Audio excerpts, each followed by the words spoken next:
हर हर महादेव। आज हम जानेंगे नाग पंचमी की पूजा। नाग पंचमी की पूजा कैसे करते हैं। पहले हम स्नान कराएंगे नाग देवता को। ये हमारे पीतल के नाग देवता जी हैं जिनको हम स्नान करा रहे हैं। सावन में जो शुक्ल पक्ष में जो पंचमी आती है उसे नाग पंचमी के रूप में मनाते हैं। नाग देवता को स्नान कराएंगे। ये हमारे प्राण प्रतिष्ठा किए हुए नाग देवता हैं और ये हमारे भोले भंडारी हैं। इनके साथ में स्नान कराऊंगी। कच्चे दूध से, गाय के दूध से पहले स्नान कराते हैं। बहुत ही सरल विधि है जिसे कि हम हमेशा से देखते आ रहे हैं अपने घर में पूजा कैसे करते हैं। सुबह सुबह उठकर स्नान आदि करके हम स्नान कराएंगे पहले नाग देवता की। फिर हम ये चित्र बना रखी है मैंने एक पेज पे। इसको भी हम लोग विसर्जन करते हैं। जो पेज पे बनाते हैं और जो मिट्टी के बनाते हैं सब विसर्जन करते हैं। ये पेज पे जो हमने 5 देवता बनाए हुए हैं ब्लैक कलर के, ये कोयले के बनाए हुए हैं। शुद्ध है, लकड़ी का कोयला है। ये आम की लकड़ी का कोयला। मैंने इसको पीसा, उसमें गंगा जल डालकर फिर मैंने ये 5 नाग देवता बनाए हैं। फिर इनका मैंने टीका किया हुआ है अष्टगंधा तिलक से और रोली से किया हुआ है। और हमारे जो पीतल के देवता हैं इनकी भी मैंने ऐसे ही की है पूजा। इन्हें भी अष्टगंधा तिलक और रोली का टीका लगाया हुआ है। और नाग देवता से मतलब विनती करते हैं, हाथ में जल लेके संकल्प लेते हैं कि जो ये पूजा मेरी अच्छे से स्वीकार करें और जो गलती हो वो क्षमा करें। ये मैंने फूल, पत्र, भांग का भी पत्र चढ़ाया है तो और ये समी पत्र भी मैंने चढ़ाया हुआ है। ये सुगंधित चीज़ें भगवान को बहुत ही प्रिय होती है। नाग देवता के जो देव हैं वो हैं आस्तिक बाबा, तो उनका भी स्मरण और ध्यान करते हैं और उनकी कथा भी सुनते हैं। इस प्रकार हम अपने घर में हमेशा से शुरू से पूजा मतलब देखते आ रहे हैं, इसी तरह करते हैं हम लोग। और भोग में हमेशा कच्चा दूध गाय का ही नाग देवता जी को भोग लगाते हैं। और चने रात में भिगो देते हैं, काले चने जो होते हैं उनको भोग में रखते हैं। फिर उन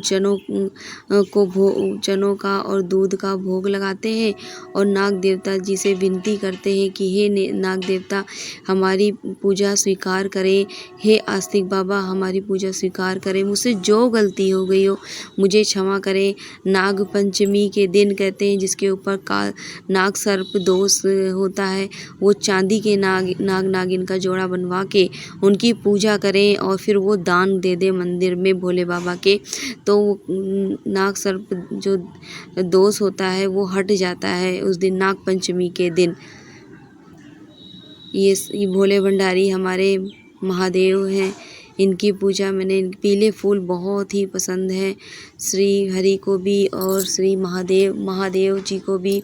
कहते हैं सावन में पीले फूल चढ़ाना बहुत ही अच्छा उत्तम माना जाता है। पीले फूल कनेर के चढ़ाने से आपके घर में धन संपदा की किसी भी चीज़ की कोई कमी नहीं होती है।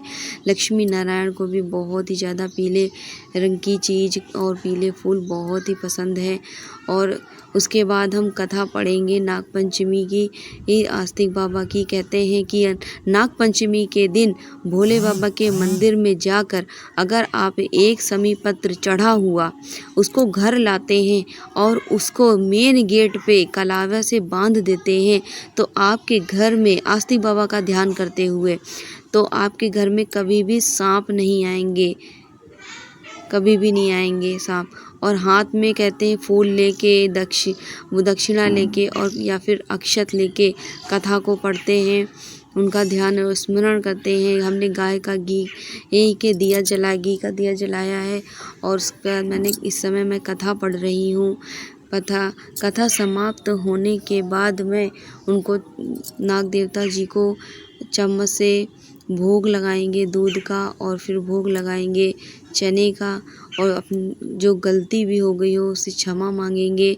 अपने नाग देवता जी से, भोला भंडारी जी से क्षमा याचना करना बहुत ज़रूरी होती है पूजा में, क्योंकि हम इंसान हैं, गलतियां तो होती हैं कुछ ना कुछ, तो क्षमा याचना तो अवश्य ही मांगे। और नाग देवता की पूजा आरती ज़रूर करें। भोले बाबा की ओम जय जगदीश की आरती कर सकते हैं आप। ये हम भोग लगा रहे हैं दूध का, नाग देवता जी को दूध का भोग लगा रहे हैं। कच्चे दूध का ही भोग लगता है फ्रेंड्स। चने का भोग लगा रहे हैं, चने और दूध का भोग लगाते हैं। उनको अति पसंद है, प्रिय है उन्हें, उनका प्रिय भोग है ये कच्चा दूध। और इस दूध को फिर हम ऊपर छत पे रख देते हैं या मिट्टी के पात्र में रख देते हैं। अब हम आरती कर रहे हैं ओम जय जगदीश की, ओम जय जगदीश की आरती कर